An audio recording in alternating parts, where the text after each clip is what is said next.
The Raven by Edgar Allan. Once upon a midnight dreary, will I pretend weak and weary of a many quite curious volume of forgotten lore, while I nodded, nearly napping, sullen they came a tapping, as of some soul gently rapping at my chamber door. "'Tis some visitor," I murmured, tapping at my chamber door. "Only this and nothing more."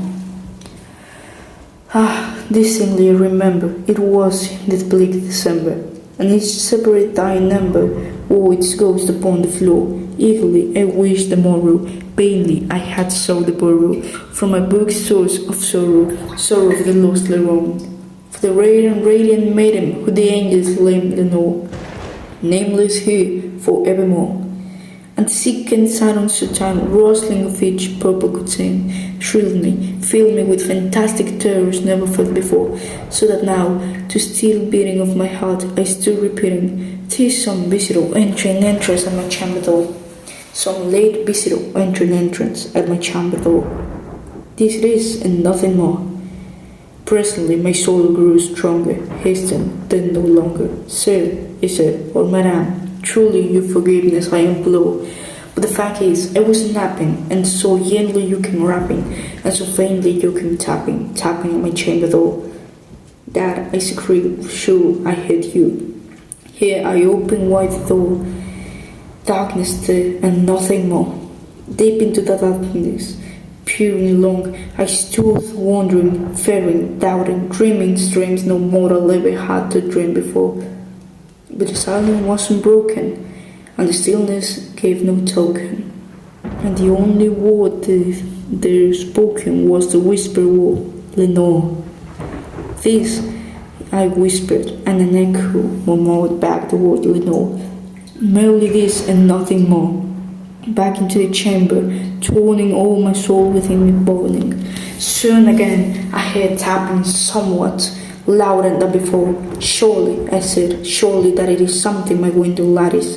Let me see, then what thread it is, and my mystery explore. Let my heart be still a moment, and this mystery explore. 'Tis the wind, and nothing more." Open here I flung shudder, when my man fled a floater. In there stepped a stately raven of the stately days of yore.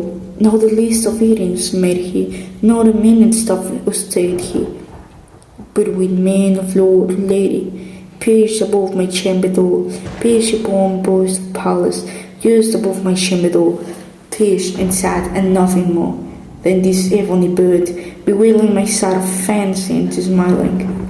But the grave and stern decorum of the continuous war, "Though thy crest shone unshaven, though," I said, "art sure no craving, ghastly grim, and ancient raven, wandering from the nighting shore. Tell me what thy lord name is on the night's pulling shore." Quoth the raven, "Nevermore." Much I marked this unhanging fall to this ghost so plainly, through this answer little meaning, little relevance bore. For we cannot help agreeing that no one living human being ever yet was blessed with bird above his chamber door, bird or beast, upon this sculpted bust above his chamber door, with such name as "Nevermore." But the raven, sitting lonely on the blessed bust, spoke only that one word, as if soul in that one word he did outpour. Nothing further than he uttered, not a further than he fluttered, till I sickly more than muttered, "All the friends have flown before, and tomorrow here will leave me, as my hopes have flown before." Then the bird said, "Nevermore." Startled the silence broken by reply to a play spoken, "Doubtless," said I, "what it utters it is its only spoken soul, caught from some unhappy master, whom unmerciful disaster follow fast and follow faster, till his song one burden bore, till the digress of his hope that melancholy burden bore of nevermore."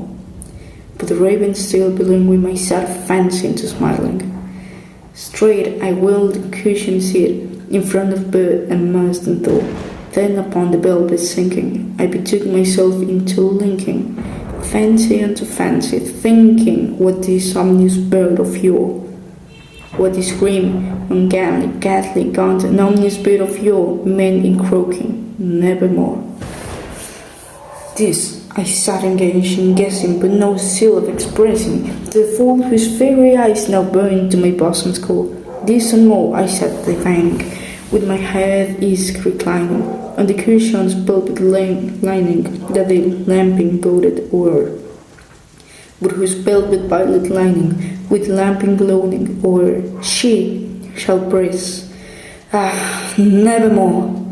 Then, methought the air grew denser, performed from unseen and so sung by seraphim, whose footfalls tingled on the fourth floor. Wretch, I cried, thy God hath lent thee, by these angels he hath sent thee, respite, respite and never faith, from the memories of Lenore. Quaff this kind nephew, and forget his lost Lenore. Quoth the raven, nevermore. Prophet, said I, think of evil, prophet still, if bird or evil, whether tempest sent or whether tempest tossed, thee he ashore, desolate yet all unhaunted, in this desert land enchanted, in this home by horror haunted. Tell me truly, I implore, is there a balm in your land? Tell me, I implore. Quoth the raven, nevermore. Prophet, said I, think of evil, prophet still, if bird or evil, by that heaven that bends above us, by that God we both adore. Tell the soul with sorrow landed in, if within this distant haven it shall cause by Satan maiden whom the angels namely know, cause raiden maiden who the angels namely know. Quoth the raven, nevermore.